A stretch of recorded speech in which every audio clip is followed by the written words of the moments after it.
Vamos a empezar este curso, que ya conocen ustedes el título y los temas. He pensado en este curso tratar de una cuestión que me parece importante y que en general no ha sido muy atendida. Y es el problema de la relación entre la literatura y la realidad del amor. Como saben ustedes, la literatura en muy diferentes géneros, con diferentes posibilidades, ha tenido naturalmente una larguísima relación con el amor a lo largo de toda la historia. Les adelanto mi impresión de que quizá en toda la historia humana, en una forma o en otra. Pero, como veremos luego, hay una relación muy particular con la novela. Es decir, entre todas las formas literarias, la novela, que es un género reciente, la novela en el sentido moderno de la palabra, se origina en el Renacimiento, no antes, es decir, tiene medio milenio. Lo que se llamaba novela en otras épocas era algo distinto. Tiene, ya verán ustedes por qué razón, una conexión muy particular con el amor. Entonces, la interpretación literaria y la expresión plenamente adecuada del amor se encuentra en la novela, aunque hay naturalmente dimensiones que aparecen antes y que deben perpetuarse, deben pervivir también en otros géneros literarios. Por esto vamos a concentrarnos sobre la novela desde 1500 aproximadamente hasta ahora, y he elegido unas cuantas novelas o unos cuantos autores con un criterio de selección que no es puramente literario, quiero decir, no se trata de los autores más importantes o de las novelas más importantes, sino de las que tengan más significación respecto de la interpretación del amor y de la influencia sobre la realidad efectiva.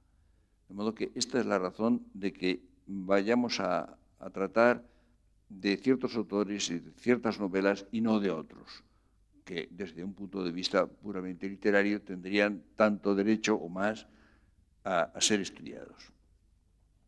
Yo creo que el amor está ligado a la condición humana.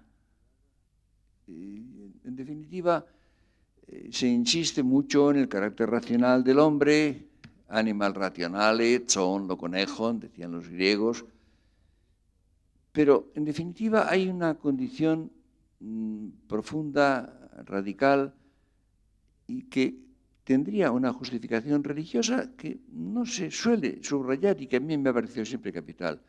Porque cuando se dice que el hombre, dentro de la visión cristiana, está hecho a imagen y semejanza del hombre, cristiana o judía, naturalmente esto está en el Génesis, en el Antiguo Testamento, se piensa en el carácter intelectivo, en la racionalidad del hombre, y lo cual es evidentemente cierto, tiene mucho sentido, pero cuando el cristianismo, y aquí sí hay que subrayar el cristianismo, va a decir qué es Dios, dirá que es amor. Es decir, la palabra que última radicalmente define la realidad de Dios desde el punto de vista cristiano es amor. No que el amor sea un Dios, como pensaban los griegos, sino que la realidad de Dios consiste en amor. Y entonces la consecuencia naturalmente es que si el hombre es imagen y semejanza de Dios, su dimensión amorosa es la decisiva. Es decir, sería el hombre una criatura primariamente amorosa, inteligente, racional, lo que se quiera, libre, por supuesto. Y en definitiva, se podría encontrar que estas determinaciones están profundamente ligadas a esa condición amorosa y en cierto modo son dependientes de ella. Yo creo, por otra parte, que si el amor está ligado a la condición humana, insisto en ello, como esta condición es histórica y la vida humana es interpretativa, la vida humana tiene una teoría intrínseca. Es decir, vida humana es algo que cada uno de nosotros interpreta como tal vida, precisamente porque no está hecha. Entonces nos encontramos con que es irreductible a los resortes no solamente biológicos, sino también psíquicos.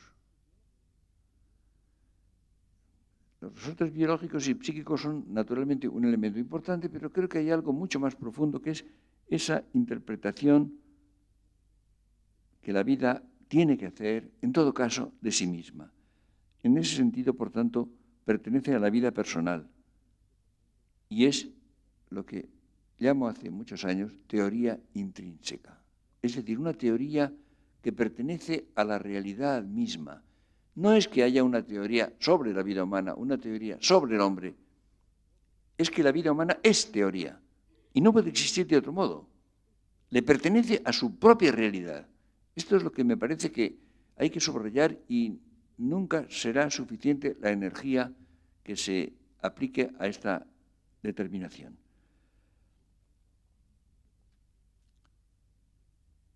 Naturalmente, hay un ingrediente capital que es en el que se insiste muy fundamentalmente, que es la condición sexuada. La condición sexuada es también capital en el hombre porque la vida humana acontece en dos formas. Acontece en la forma varón-mujer, contrapuestas, polarmente opuestas, referidas la una a la otra, en una disyunción que es polar, que no es una disyunción que separa, sino por el contrario, una disyunción que une, que vincula. Y esto hace naturalmente que la mujer sea necesaria para ser varón. Es decir, es algo primario.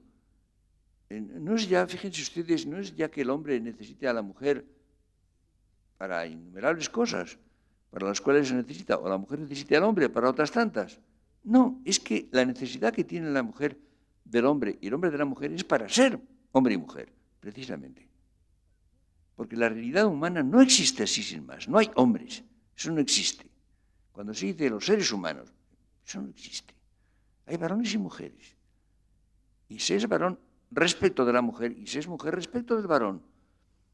Por tanto, como ven ustedes, nos encontramos con que es un hecho, más que un hecho, naturalmente, es una estructura sumamente profunda y que afecta a lo más hondo de la vida humana.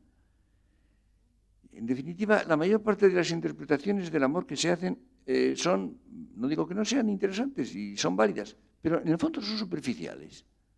Hay que ir un poco más al fondo de la cuestión. Naturalmente, la condición amorosa es la que hace posible que haya amor. No es lo mismo. Hay una condición previa, una condición amorosa que después se realiza o se actualiza en el amor y se actualiza de muchas maneras, de una enorme cantidad de maneras. Pero es muy importante que es irreductible a la sexualidad, aunque no se dé sin ella. La sexualidad, diríamos, es una condición necesaria, pero no suficiente, según diría un matemático. Ahora bien, se puede pensar, y se ha pensado, y lo han pensado personas de gran inteligencia y penetración, que el amor es una cosa relativamente nueva, que ha aparecido en la historia muy tarde, que ha supuesto unos grandes desarrollos de la cultura. Y esto en cierto sentido es verdad, pero en otro sentido no me deja contento, no me deja satisfecho, porque si el amor es una condición que está ligada a la condición humana como tal, entonces parece probable que haya existido siempre, de alguna manera. Es decir, que en cualquier forma de vida humana histórica, incluso en las formas de vida humana primitiva, haya habido algo que pueda llamarse amor. No mera sexualidad. yo me resisto mucho a reducir el amor a mera sexualidad. Sin ella no lo hay, pero creo que hay algo más. Ustedes saben, por ejemplo, que las teorías sobre las relaciones amorosas o sexuales humanas, curiosamente, las han hecho principalmente zoólogos, lo cual me parece muy inquietante. Recuerden ustedes, por ejemplo, Kinsey, era un zoólogo eminente, pero a mí me cuesta mucho trabajo creer que la zoología sea suficiente. Dirán ustedes que, en fin, en Petrarca sí, está claro, pero en el hombre de Neandertal, yo creo que en el hombre de Neandertal tampoco. Yo no conocí al hombre de Neandertal y sabemos demasiado poco de él. Sabemos cómo eran sus huesos y nada más. Pero yo me resisto mucho a creer que en el hombre de Neandertal hubiera mera sexualidad. Probablemente había algo más.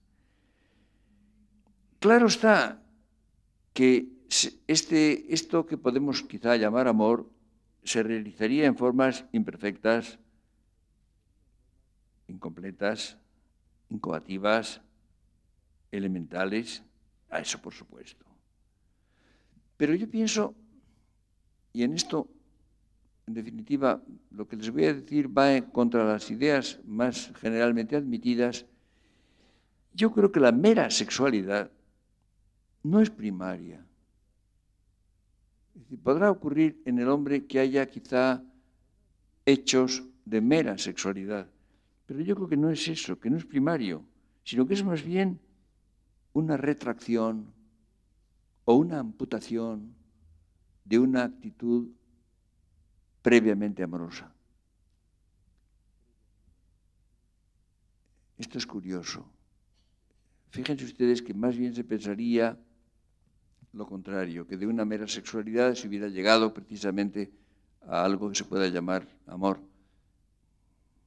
Probablemente, si se encuentra en la vida humana casos de mera sexualidad, serían más bien retracciones, amputaciones, debidas tal vez a una literatura mala como literatura.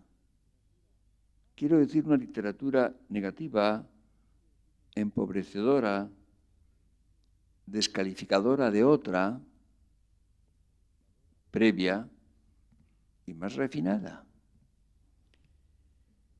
Es interesante hasta qué punto hay quizá una actitud de progresismo en el hombre de nuestra época, y ya de hace un par de siglos, por lo menos, que hace que no se cuente casi nunca con la regresión. Pero hay regresiones. Es decir, cuando se ve algo, digamos, imperfecto, tosco, elemental, se supone que es primitivo. Esto en todo, en todos los campos. No estoy seguro. ¿No serán esas formas primitivas, deficientes, regresiones de formas superiores, más humanas? ¿No serán, para emplear una palabra tradicional y que no se emplea mucho, caídas o recaídas? La historia está llena de caídas y de recaídas y de regresiones y de progresos también. Creo que es interesante mantener los ojos abiertos a la realidad y estar dispuestos a admitirla como sea. No suponer que las cosas van forzosamente en una dirección. Esto habría que comprobarlo. Como ven ustedes, nos asaltan ya unos cuantos problemas, unas cuantas dudas, pero creo que el pensamiento consiste en eso, el pensamiento consiste en poner a prueba las ideas, en tener dudas, en no ver las cosas claras, en poner en tela de juicio lo que pensamos, o lo que creemos, o lo que nos dicen, para tratar de ver con alguna claridad y justificar, si es posible, lo que podemos llegar a pensar. El amor es un vector orientador de la vida. No olviden ustedes, me lo han oído ustedes, muchos de ustedes, decir que hay que usar conceptos adecuados a la realidad humana, no simplemente conceptos que sirven para entender cosas. Las cosas son muy distintas. El hombre no es una cosa, y en cuanto caemos en las cosas no entendemos nada. Es un vector, es decir, es una magnitud orientada que tiene diversos grados de intensidad y diferentes direcciones. Esto por supuesto. Pues bien, el amor es un vector orientador de la vida. Y entonces supone justamente que ese vector apunta a algo esencialmente futuro. Esencialmente. Lo cual quiere decir que es un asunto primariamente de imaginación. Ustedes fíjense en lo siguiente. Cada vez me parece más claro que la percepción sería totalmente insuficiente para entender la vida humana. Es evidente que yo no puedo entender la vida humana simplemente con la percepción, porque yo me muevo en el futuro y el futuro no se ve, el futuro no se puede percibir, tengo que imaginarlo. Pues bien, si el hombre fuera meramente perceptivo, no sería posible el amor. La percepción no basta. Fíjense ustedes, podemos pensar que la percepción de una persona amable, en el sentido literal de la palabra, puede producir el amor. Sí, sí, a condición de que nos disparemos vectorialmente hacia ella, anticipándola, imaginándola, proyectándonos hacia ella en el futuro. Todo esto será posible. La atracción sexual es necesaria, pero insisto, insuficiente. Hay una fórmula de Ortega que me parece perfecta. Decía que es como el viento en las velas. Creo que es una imagen perfecta. Sin el viento, el barco no avanza, el velero no avanza. Sí, pero ¿a dónde va? Hace falta también una trayectoria, un derrotero, para que el barco pueda realmente navegar. Hay también la idea, que es la que siempre surge, en primer lugar, naturalmente, la idea de que el amor es un sentimiento. Me habrán ustedes oído decir o me habrán leído que el amor no es un sentimiento. Lo que pasa es que el amor va acompañado de sentimientos amorosos. Ah, eso por supuesto, y tantos. Pero no es un sentimiento, es otra cosa. Su realidad consiste en otra cosa. Ahora bien, estos sentimientos con los cuales, por ejemplo, nos encontramos, en cierto momento sentimos, nunca mejor dicho, esos sentimientos. Esos sentimientos sorprenden.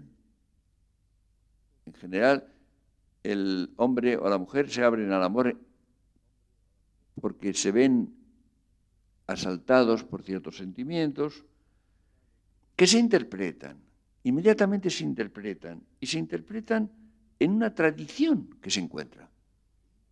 Es decir, dentro de cada sociedad, en cada época, hay una interpretación vigente con un mayor o menor grado de vigencia, con más o menos fuerza, con más o menos antigüedad, que hace que interpretemos esos sentimientos. En definitiva, el hombre o la mujer, en general, en su primera juventud, hay un momento en que se preguntan, ¿qué me pasa? ¿Qué me pasa? Y entonces se encuentra con que hay una interpretación vigente, una interpretación en la cual aloja esa novedad que ha irrumpido en su vida, que ha aparecido en su vida. Es decir, hay que identificar eso que le pasa. Y entonces, al encontrarse esa tradición que le da, diríamos, una interpretación no personal, una interpretación recibida, se encuentra con un repertorio de ideas y de conductas. Hay nombres, por ejemplo, el nombre de amor o el verbo enamorarse en las lenguas que lo tienen. Hay ciertos gestos, ciertos ritos. Hay, por ejemplo, unas técnicas de cortejo que son variables en cada época y en cada sociedad y en cada grupo social. Con todo esto se encuentra uno. Y es un esquema interpretativo del cual va a partir. Es decir, los sentimientos han sido el germen de todo eso. Pero al mismo tiempo, esos sentimientos se comprenden a la luz de esas interpretaciones. Como ven ustedes, la interacción comienza desde el principio. Yo siento que me pasa algo, me pregunto qué me pasa, la sociedad me responde, por ejemplo, ¿te estás enamorando? ¿Y eso qué quiere decir? Y hay un repertorio de interpretaciones y, insisto, de conductas que conducen precisamente, vectorialmente también, la conducta de cada persona, y esos sentimientos son interpretados a la luz de esas vigencias.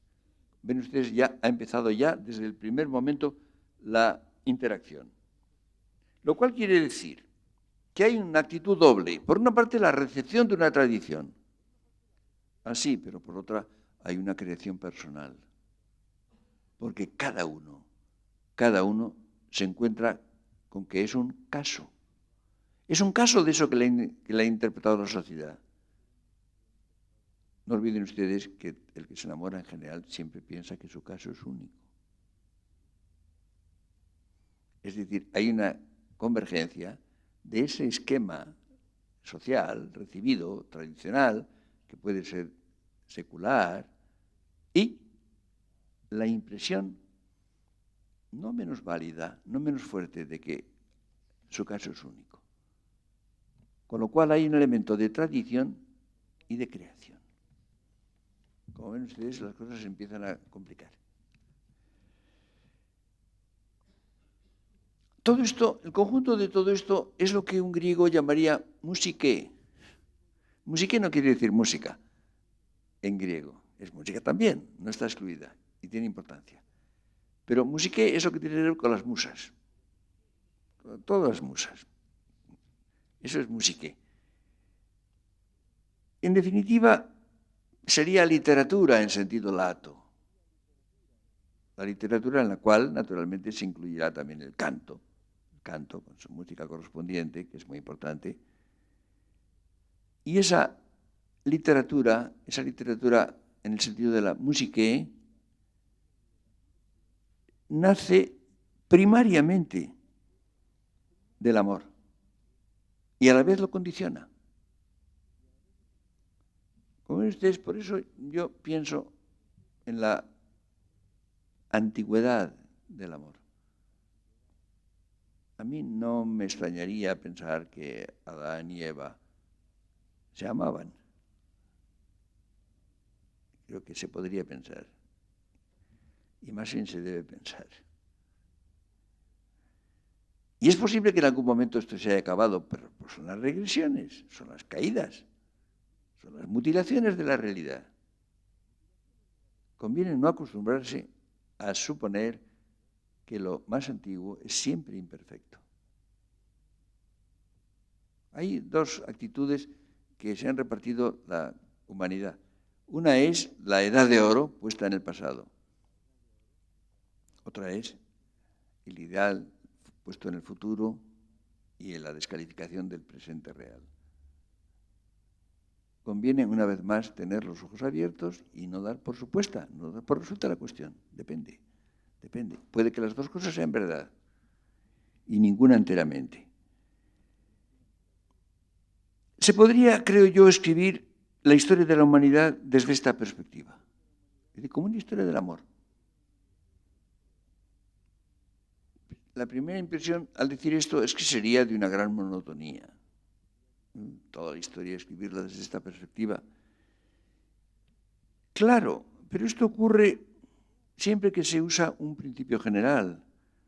Ustedes piensen que se haga una interpretación de la historia desde el poder o desde la lucha de clases o cualquier otro principio general. Efectivamente, entonces se simplifican las cosas mucho y es casi inevitable la monotonía.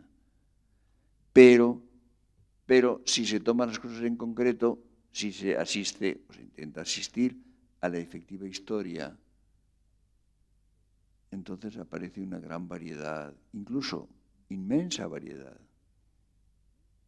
Pocas cosas hay, yo creo, más ricas en formas, en variedades, en posibilidades que el amor. Lo que pasa es que vienen las teorías simplificadoras, como una especie de apisonadora, y lo aplastan.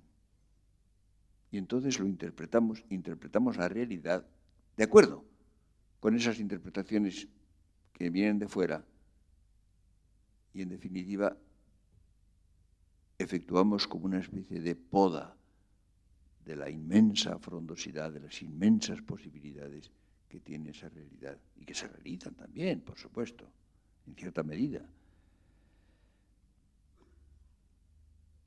La vida humana ha sido en gran parte muy elemental, no lo olvidemos, esto es verdad. Ahora, unas veces por primitivismo, insisto en ello, y otras por regresión. Fíjense ustedes que precisamente tendremos ocasión de verlo en este curso. Precisamente, si ustedes consideran el amor y sus interpretaciones literarias, que es lo que vamos a ver en este curso, verán ustedes cómo hay marchas hacia adelante y hacia atrás. Hay épocas en que la realidad, la interpretación literaria del amor es maravillosa. Hay épocas posteriores a estas de gran tosquedad, de gran elementalidad. Y si miramos no ya la literatura, sino la realidad de estas épocas, vemos paralelamente un descenso. Es que la realidad es difícil ver, por eso estamos tratando de verla en la literatura, que es expresión y por eso accesible. ¿Es que es lo mismo? ¿O es que hay una línea uniformemente ascendente o descendente? No hay tal, no hay tal. Por eso no sabemos cuál es la situación de nuestra época o hacia dónde vamos. ¿Vamos hacia arriba o vamos hacia abajo? ¿Vamos hacia la simplificación, la elementalidad, la tosquedad o hacia el enriquecimiento y la matización y la intensificación? Las dos cosas son posibles y están en nuestra mano.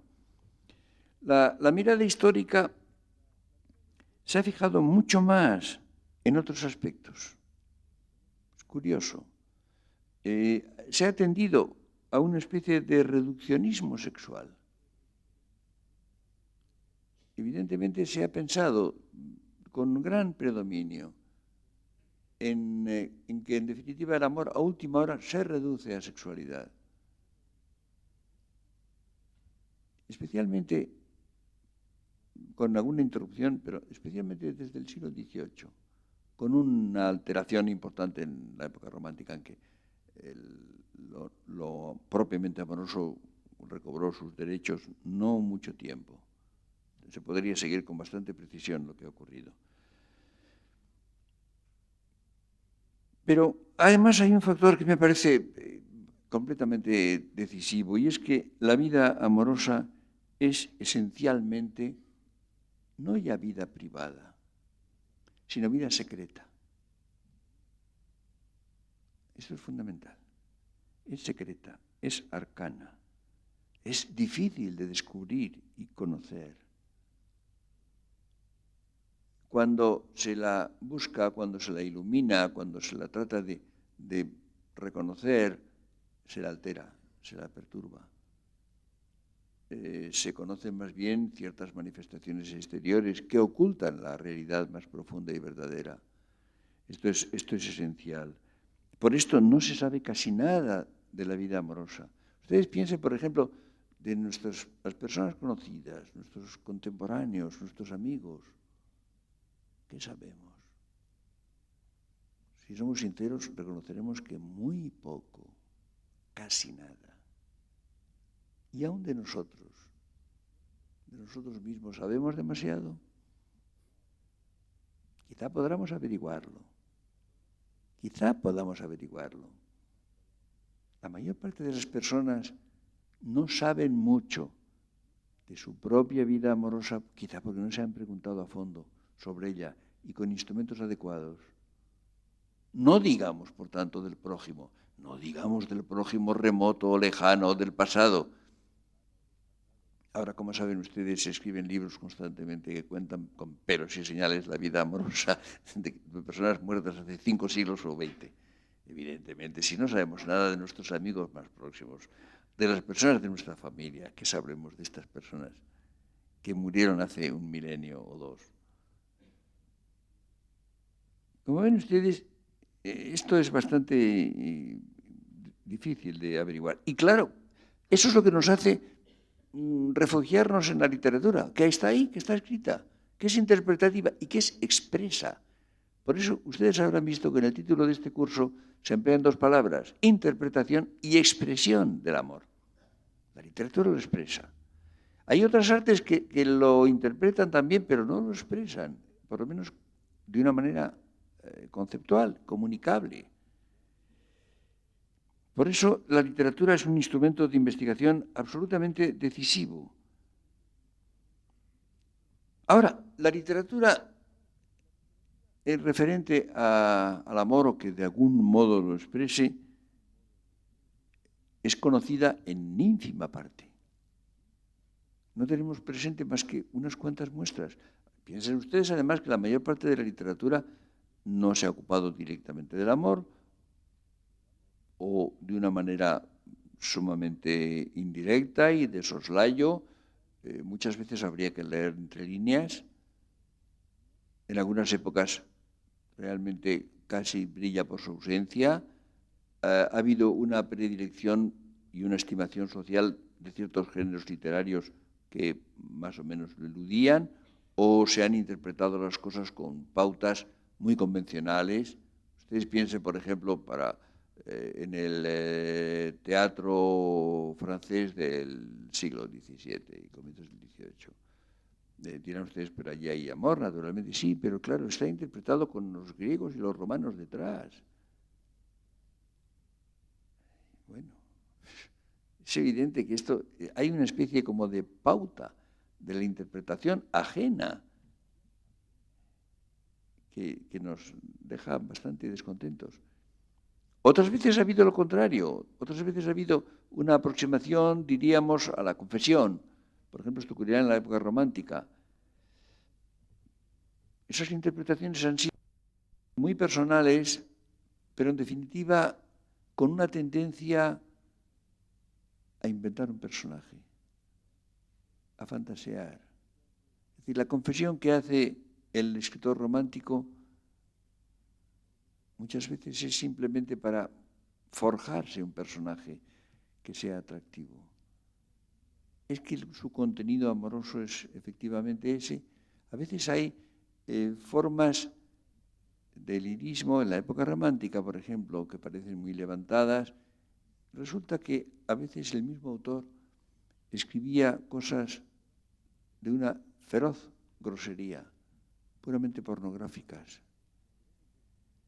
Naturalmente, el investigador actual cree que lo verdadero es esto último, que esto es lo que verdaderamente sentía y pensaba el autor. No estoy seguro. Escribía las dos cosas. La literatura amorosa, quintaesenciada y un poco alambicada, y la grosera pornografía. ¿Qué es lo que era falso? A lo mejor las dos cosas.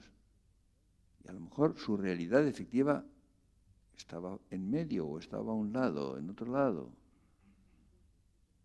Ven ustedes, hay ciertas dificultades. Por tanto, no se puede tomar, diríamos, un texto literario sin más en lo que los filatéricos llaman su valor facial. No basta con eso. Hay que ver un poco detrás. Eso es lo que se llama hermenéutica, que es una técnica bastante complicada, pero muy interesante. Ahora, naturalmente, como la literatura, insisto en ello, es expresa, es el mejor medio de conocimiento, porque mitiga esa condición secreta del amor. Claro, si el amor hay que cantarlo, o hay que presentarlo literariamente, o sobre todo contarlo, entonces hace falta expresarlo. Y expresarlo en palabras que tienen una validez general, que por tanto son comunicables. Y entonces sí, entonces es una interpretación que parte desde los supuestos literarios vigentes, pero que añade una nota personal. Lo mismo que el individuo concreto, cuando tiene esos sentimientos que lo acometen en cierto momento, los interpreta desde una tradición, acabo de decirlo, pero con la conciencia de que su caso es un caso muy particular y posiblemente único, es decir, con un elemento creador. Esto es justamente lo que habría que ver, habría que distinguir. Piensen ustedes, con esto nos encontraremos constantemente, por ejemplo, el diálogo amoroso en el teatro o en la novela, ¿no? Hay épocas en las cuales existe un lenguaje amoroso vigente y entonces se expresa dentro de un cierto estilo. O piensen ustedes en las cartas. Bueno, había unos manuales de cartas amorosas que se vendían en los kioscos y que las personas de poco desarrollo literario e intelectual usaban con unos ciertos modelos, ¿no? Para declararse, para romper, para mil cosas. Evidentemente, esto era revelador de una cierta época, probablemente de una época anterior a la época en que se usan las cosas, casi todo es anterior. Pero evidentemente no representaba la manera efectiva de vivir estas realidades, incluso estas personas elementales que usaban esos manuales. Esto me parece que es muy importante tenerlo en cuenta.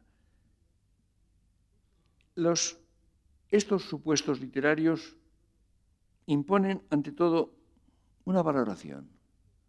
Tienen un elemento estimativo de la realidad personal. Es decir, cada individuo se encuentra con esos modelos, con esas vigencias, esos usos verbales, literarios, de conducta, en cada caso, y trata de adaptarlos a su caso. Su caso, que por muy único que le parezca, lo interpreta desde ellos. Esta es la gran dificultad. Bueno, fíjense ustedes, el núcleo último de la dificultad consiste en lo siguiente. Supongan ustedes que una persona quiere decirle a otra algo que sea lo más íntimo, lo más personal. En el caso del amor, esto es fundamental. Bueno, tiene que usar las palabras de la lengua. Las palabras de la lengua y los giros de la lengua.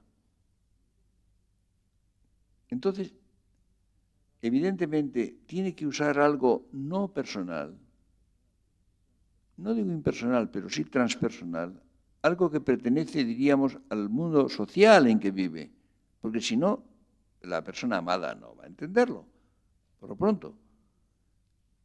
Y entonces es evidente que habrá ciertos elementos, los elementos que son creadores en el lenguaje. La lengua se usa creadoramente, no se aplica como un código. Esta es una fórmula que me gusta emplear. Y es evidente que entre las palabras del diccionario yo elijo unas y no otras, y elijo ciertos giros entre los que permite la sintaxis de la lengua que estoy hablando, y uso tal vez ciertas imágenes o metáforas que he elegido yo, por lo menos, tal vez las he inventado, pero si no llego a tanto, por lo menos las he elegido entre el repertorio de las que circulan.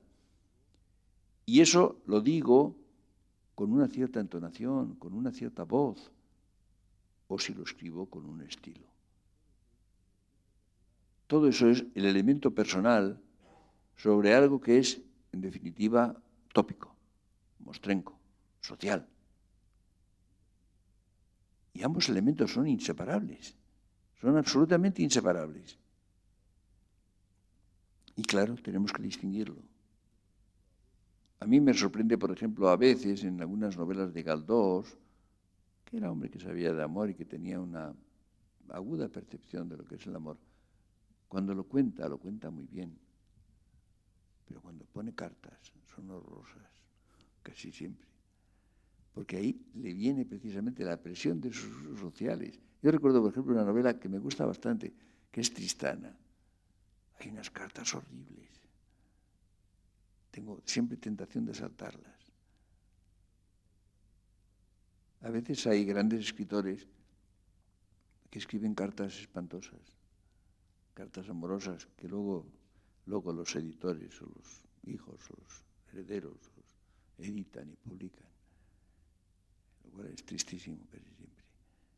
Pero a veces resulta que estas cartas son lamentables. Y cuando un gran escritor, un gran poeta tal vez, escribe cartas lamentables, yo pienso mal de la mujer que las inspira, por lo pronto. Porque el escritor había hecho sus pruebas, había escrito admirables textos, pero cuando le escribe a una mujer y le dice aquellas cosas, pienso que esta mujer no debía estar demasiado bien, quizá no merecía que le escribieran. Pero, en fin, esto es una consecuencia que... Esto aparece en la literatura de un modo naturalmente muy claro. Piensen ustedes, por ejemplo, en el teatro. Si ustedes piensan en el teatro del Siglo de Oro, los largos parlamentos amorosos que encuentran ustedes en el teatro español, Shakespeare es otra cosa. Ahí predomina lo personal de una manera muy interesante. Pero tomen ustedes los españoles, que son estupendos. Pero evidentemente ahí hay un juego, hay un elemento de juego, que era uno de esos ritos de cortejo de que hablaba antes, de las técnicas de cortejo. Lo que dicen los personajes de Lope o de Calderón o de Moreto. Evidentemente tiene una gran parte de reflejo de las vigencias sociales del siglo XVII en España. Y hay que buscar dónde está el acento personal, dónde está lo que es individual y lo que es últimamente verdadero, lo que nos diferenciaría un parlamento de otro y, por tanto, un amor de otro amor. Hay, naturalmente, les decía a ustedes, esa convergencia de lo tradicional, recibido, social y lo creador y personal. Esto engendra una tensión que va a ser el resorte principal del desarrollo de la actitud amorosa. Es decir, la calidad, la perfección, la intensidad, la duración o permanencia, también es un factor capital que no debemos perder de vista. Todo eso va a depender en buena medida de los estímulos literarios. Cuando una persona siente esa realidad, que vamos a llamar, sin más compromiso, amor, se encuentra con unos estímulos literarios que van a condicionar lo que va a ser eso. ¿Cuál va a ser el contenido efectivo de su amor? ¿Cuál va a ser su curso? ¿Cómo se va a desarrollar? Hablaba de la duración. La duración supone un uso de la imaginación. Es un proceso creador.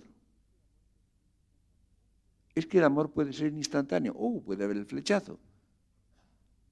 Pero si no se mantiene, si no se continúa, si no se desarrolla, si no se inventa, va a tener argumento, podrá durar. Esta es la cuestión. Imaginen ustedes la importancia que tiene. Ustedes saben que las relaciones amorosas tienen una estructura temporal, hay la cita, hay la aventura, hay el amor permanente, que puede ser para toda la vida. Requiere una elaboración, una interpretación y una expresión literaria distinta. Ustedes piensen en don Juan Tenorio,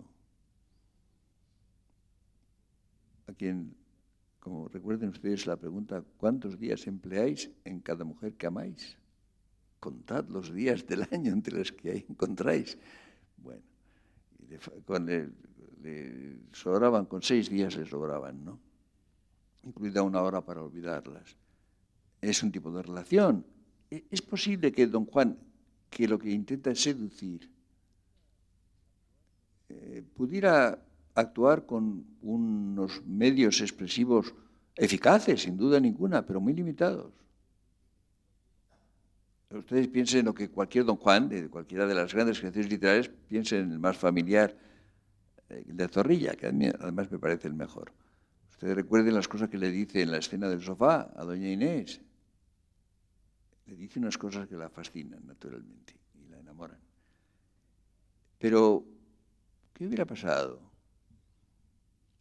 10 años después, 20 años después? ¿Hubiera sido capaz don Juan de seguirle diciendo cosas interesantes a doña Inés? Quizás sí, no lo sabemos. No basta.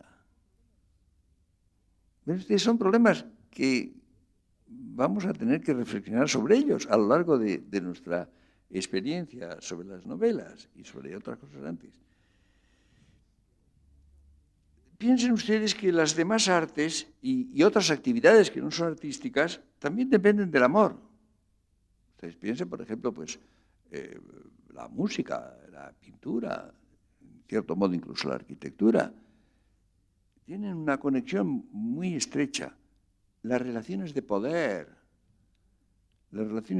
también tienen como un elemento principal el éxito o el triunfo amoroso, tal vez menos en nuestra época.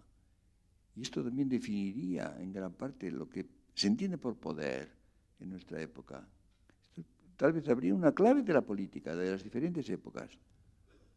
Es que es lo mismo la relación de poder en las ciudades italianas del Renacimiento o ahora, lo que es la política actual.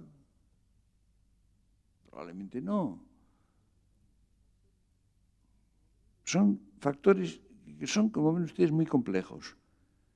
Pero hay una cosa todavía más importante, y es la constitución de las figuras del hombre y de la mujer, empezando por su diferenciación.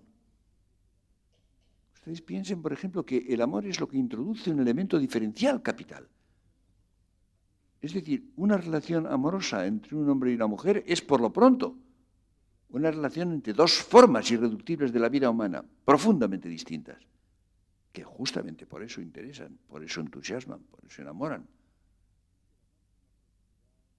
Permite la máxima proximidad, la comprensión última, radical, así, pero justamente con la mayor diferencia, con la sorpresa, con la innovación. Es decir, que la diferenciación está evidentemente sostenida por el amor y su interpretación, y a la vez lo hace posible.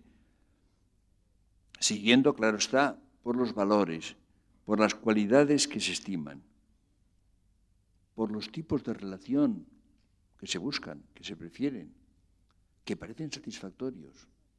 Ustedes piensen, por ejemplo, que en una relación amorosa cualquiera, la primera pregunta que no suele hacerse es ¿qué se espera? ¿Qué se pretende? La única manera de saber si una relación es satisfactoria o no es estar en claro respecto de lo que se espera o lo que se pretende. ¿Está claro? O vuelven otra vez a repetirse los esquemas recibidos que pueden no coincidir con la preferencia personal.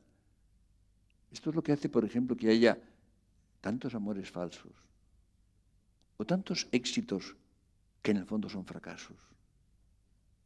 Porque se consigue lo que no se espera, lo que no se pretende, lo que no se desea profundamente.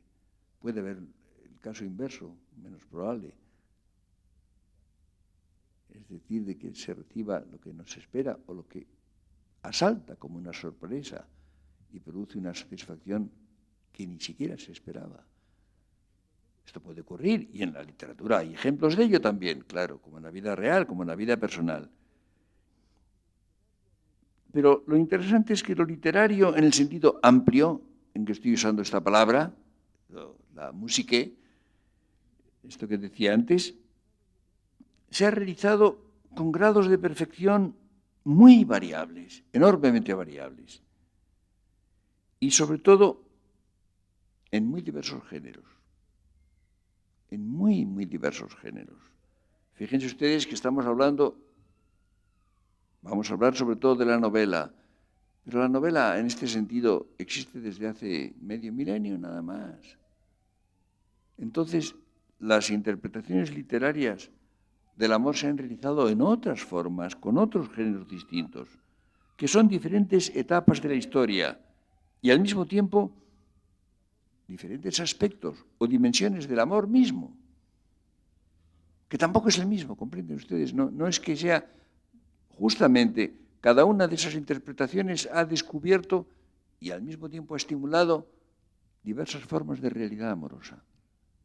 Por eso insisto en que se podría hacer una historia entera de la humanidad desde este punto de vista. Y esa literatura ha tenido y tiene consecuencias decisivas para la vida real. Es decir, que lo que ocurre con la realidad amorosa del hombre depende en enorme proporción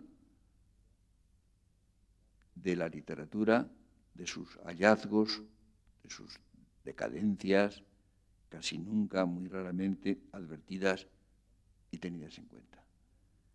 Vamos a ocuparnos el próximo día de la poesía. Es quizá la más antigua forma. Después nos ocuparemos del teatro y finalmente entraremos en la novela. Muchas gracias.